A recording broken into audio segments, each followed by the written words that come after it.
Iligal na pangongolekta at pagbebenta sa aragan o ng aragan. Muling ipinaalala po sa Agno, Pangasinan. Para sa detal kasama natin, Idol Neil Muyano.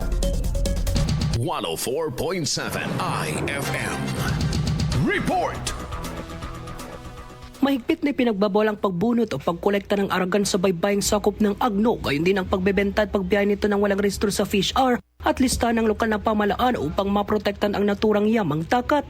Ayon sa tanggapan, ang sargassum o aragan ay mahalagang bahagi ng marine ecosystem, kaya't ang pangangalap nito ay pinapayagan lamang sa ilalim ng wastong regulasyon. Ipinagbabawal din ang pagbabiyahe o pangangalakal ng aragan ng walang kaukulang local transport permit at auxiliary invoice, pati ng pag-export nito sa natural na anyo tulad ng tuyo o pulbos. Batay sa Section 8 ng Fisheries Administrative Order No. 250-20 of 2018, ang sinumang lalabag ay maaring patawan ng multang hindi bababa sa 50,000 pesos hanggang 2 million pesos. Maaari rin kumpiskahin ang aragan at kansilain ang permit o lisensya ng mga mapapatunayang lumapag. Iniikayat naman ng lokal na pamahalaan ng publiko na agad iulat sa kinaukulan ang anumang paglabag upang mapanatili ang kaayusan at balansin ang karagatan. Kasama mo mula rito sa FM News Tagupan, ito si Idol Neil Muyano, Tatak IFM.